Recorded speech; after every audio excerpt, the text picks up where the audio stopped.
Despite Scene's affair being exposed, he remains oddly content, speaking with a nonchalant air as if the car we're discussing is his by right. His surprising attitude leaves me baffled. Why is he so happy, and why does he act with such arrogance toward me? Sometimes it feels like we're living in completely different worlds. If I could just hand over this car to him, it would be a relief. The $2,000 monthly payment would be his responsibility, but I suppose he should be able to handle it. I wonder if he's really okay with that amount. Even though I don't agree with his suggestion, he smiles at me with a joy I've never seen before. My name is Holly, I'm 38, and I work in design. I thought I was managing my life well, but as I approach 40, the idea of marriage still lingers in my mind. I have neither a partner nor much experience in love. Seeing all my friends married, I sometimes felt left behind and considered giving up on the idea of marriage altogether. But seeing their happiness kept me dreaming. My life took an unexpected turn one day after work. Feeling uplifted, I decided to have a drink alone at a bar. I settled into a corner and ordered some snacks while scrolling on my phone. That's when a man approached me. "Any friends with you, miss?" he asked, peering at me with curiosity. This was my first encounter with Scene, who would later become my husband. "No, I'm here by myself," I replied. "Really? How about a drink together?" he suggested, taking a seat before I could respond. He started pouring himself a drink and, despite my protests, laughed it off, saying, "It's okay, just for a bit." Reluctantly, I agreed to this company, even though I wasn't in the mood to chat. Scene started talking away, and though I stayed silent, we eventually exchanged contact information and went our separate ways. I thought our meeting would be a one-time thing, but 2 months later, Scene and I began seeing each other more frequently. As we spent time together, I found myself increasingly drawn to him. His conversations brought me comfort, and when he said he missed me, it made me genuinely happy. Before I knew it, I was wrapped up in feelings I hadn't expected. 6 months after our first meeting, we became a couple, and 3 years later, we decided to get married. I had once thought marriage wasn't for me, so Scene's proposal felt like a dream. Looking back, it seemed like the pinnacle of my happiness. However, after we married, Scene changed completely. He seemed like a different person, making me question whether the man I dated was just an act. About a month into our marriage, Scene became distant, often coming home late. When I asked about dinner, his responses were always indifferent. Whatever, he would say. Concerned, I asked if he was okay, but he would just brush me off, saying, "Leave me alone. It's none of your business." His behavior grew worse over time. He started coming home even later, citing overtime or drinking parties as excuses. I spent many nights alone, overwhelmed by loneliness. One evening, as I returned to an empty house after work, I received a text from Scene saying he'd be working late again. While I appreciated his message, the increase in his absences worried me. Had I done something wrong? Was he deliberately avoiding home because he was disillusioned? Scene eventually stopped coming home regularly. Our once slightly upscale apartment now felt like a lonely space. I found myself eating dinner alone and preparing meals for him, only for him to eat just a few bites before stopping. "What's wrong? Aren't you hungry?" I would ask, but his bad mood was a constant, leaving me to wonder how he ended up like this. I asked Scene about his recent change in attitude, and he responded bluntly, "To be honest, I don't find your cooking tasty at all." I was taken aback. Up until now, he'd always praised my cooking and even had seconds. On anniversaries, he preferred my homemade meals over dining out. So why this sudden shift? I apologized, saying, "Sorry, I didn't realize it was bad. I'll clean up right away." But he snapped, "Don't touch it," and continued eating, though he didn't seem to enjoy the meal, frowning the whole time. Since then, he started nitpicking about everything, from a coffee cup being out of place to a decorative picture slightly askew or a single strand of hair on the floor. I work too, so sometimes housework isn't perfect. I wonder if it's normal to be so fixated on trivial details. I've repeatedly told him that because of my job, housework might not always be flawless, but Scene won't listen. He always ends up shouting, "Just shut up and do as I say." The constant stress of dealing with his demands is building up, and I find myself questioning whether I should continue this marriage. The dissatisfaction with my imperfections and a swirl of emotions are making me consider divorce. However, the rarity of finding a partner at my age and the hassle of divorce proceedings make it hard to take action. I convinced myself that enduring is my role. Before we got married, I made a significant purchase, a luxury car from a renowned brand. It was bought on loan, as a lump sum payment was impossible. I'm not particularly obsessed with cars, but there was a specific model I'd always admired, and finally owning it made me incredibly happy. It motivated me to work hard, and I used it for commuting. Car enthusiast colleagues often chatted with me about it. Initially, Sean praised the car, saying it was a great purchase, but as his attitude changed, he began using it without asking. Even though Sean has his own car, he prefers mine, which is frustrating. Because of this, I've had to commute by train and walk for shopping. I tried to address the issue with him, saying, I really wish you'd stop using my car without asking. I need it too. Sean dismissed my concerns, responding, What's the big deal? It's fine if I use it. I replied, It's not fine with me. He retorted, I don't care about you. You're commuting by train now, so it's fine. Stop complaining. You have your own car, don't you? I prefer yours. Just let me use it without making such a fuss, Sean said, ending the conversation without listening to my concerns. The cost of train fares was quickly adding up, and walking from the station to home with a tired body was becoming increasingly difficult. My weekly shopping trips had turned into frequent errands as I struggled to carry heavy bags without the car. I'd even considered asking to use Sean's car, but he brushed off my request, saying, That's my car. You wouldn't know how to handle it. Don't joke around. I felt it was unreasonable for one person to need two cars, but I couldn't argue with him. With his personality, even the slightest deviation in the car's position or seat adjustments would likely set him off, adding another layer of hassle. If I were younger, I might have fought back more, but now, I didn't have the energy. Sean continued his pattern of staying out late. He claimed he wasn't drinking because he was driving, but sometimes I could detect an unfamiliar perfume.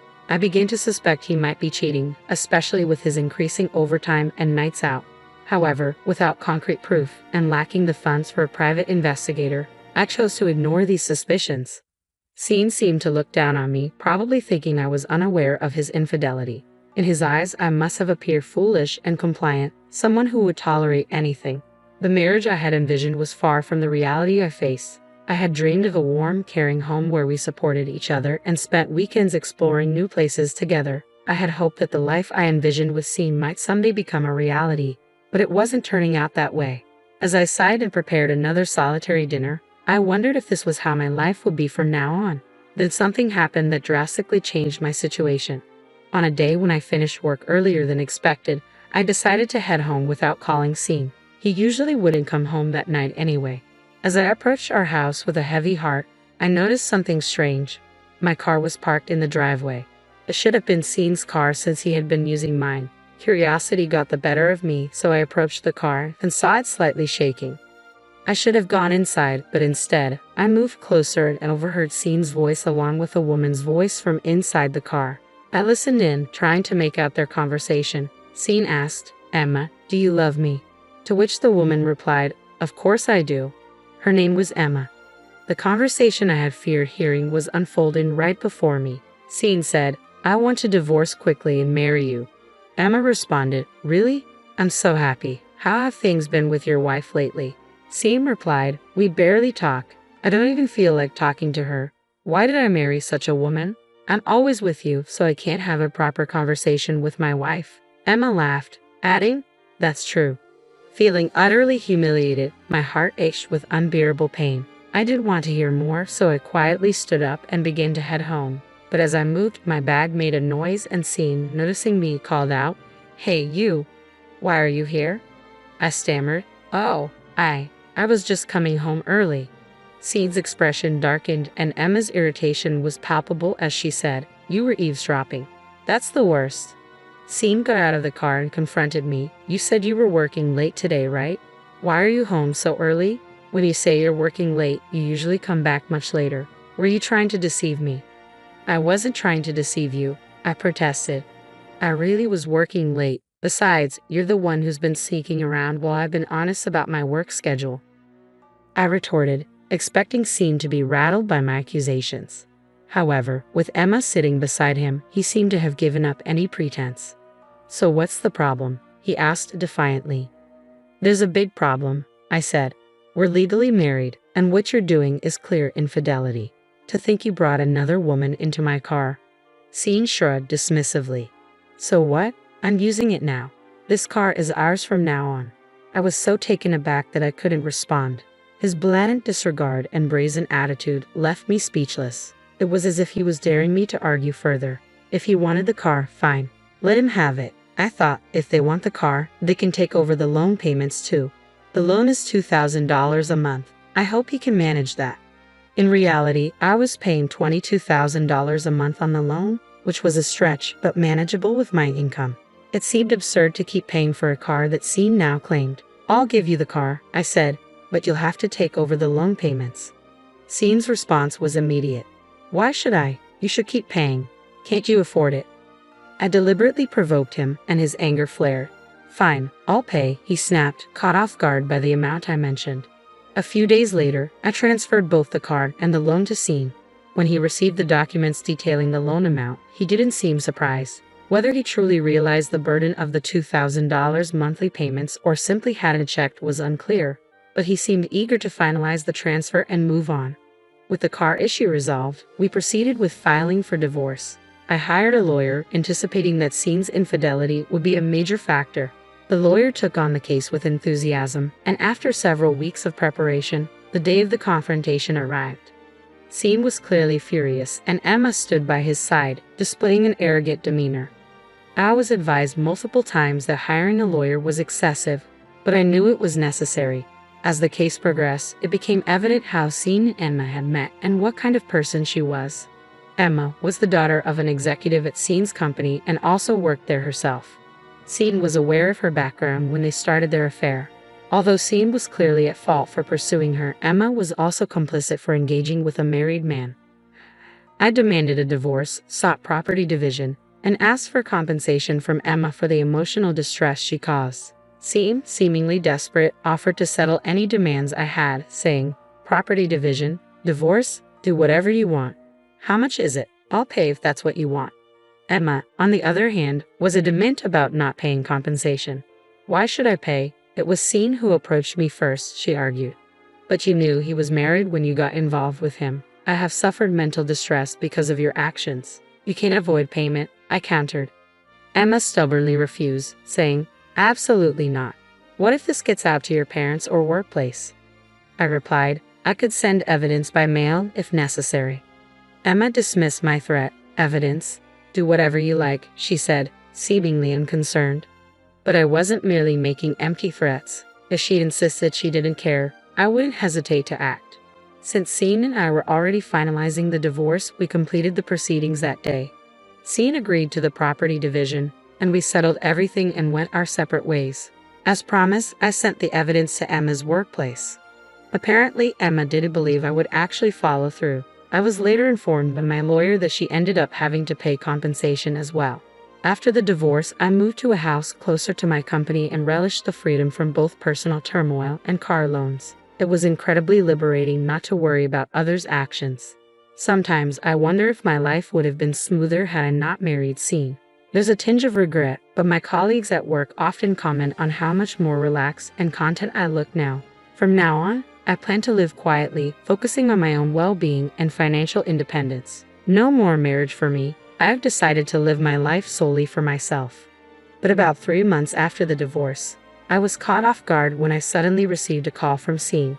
Curious about the reason, I answered the phone. "Hello." "Hey, what's this all about?" Sean's voice was tense. "What's with this red envelope?" "A red envelope?" I wondered if it was some kind of demand notice. "Calm down and tell me what's wrong." Sean, clearly agitated, continued, "What's this red envelope about?" When I opened it, it was a demand for car loan payments. I was taken aback. "You've been paying $22,000 a month?" Sean replied, "I had no idea. I thought it was $2,000 a month. Didn't you know?" I said, "When we transferred the car's ownership and took out the loan, the amount was clear." "Maybe you didn't pay attention because I was managing the payments." Sean was frustrated. "I never imagined it would be $2,000 a month. Can't you continue making the payments now?" I responded, "Even if I continued making the payments, you'd end up using the car. We're divorced now. I'm not obligated to meet your demands. You insisted the car was yours in the first place. You can't just ask for payments now." Sean pleaded, "Don't be like that. We were married once. Even though we're divorced, we were in love, right? Help me out a little." I was incredulous. "In love? I've struggled for your sake all this time while you've lived as you please. Now you turn to your ex-wife for help. That's convenient. If you received a payment notice, you better get the money ready and settle it yourself." Scene lamented, "But I can't come up with that kind of money." I said firmly, "You're the one who promised to pay off the car loan. You need to take responsibility for your own words." Scene's anger was evident over the phone, but I had nothing more to say. I ended the call and refused to answer his subsequent calls. After ignoring him for a while, it seemed he eventually gave up as no more calls came through. 6 months later, I was still enjoying a comfortable life on my own. Moving closer to my office had made commuting easier, and I had more personal time to myself. I had taken up visiting art galleries as a new hobby and was enjoying my weekends exploring new exhibitions. One day, while I was relaxing, my smartphone rang with Scene's name flashing on the screen. I hesitated but eventually answered, wondering what he wanted. His once assertive tone was replaced by a weak, faltering voice. "Holly, it's me, Scene," he said. I responded coolly, "What do you want?" Scene's voice was barely audible as he admitted, "I can't make the payments anymore. Can you help me?" Surprised but curious, I asked, "Help you with what?" Scene started revealing details he had kept hidden. After our divorce, he had lost his job. The scandal of his affair with Emma, the daughter of a company board member, had led to his forced resignation. Emma had abandoned him, and despite his efforts to find new employment, he struggled with temporary and part-time work. Eventually, he sold both his cars, moved out of his rental, and returned to his parents' home. Scene had hoped that living with his parents would stabilize his life, but then his mother fell ill and required care.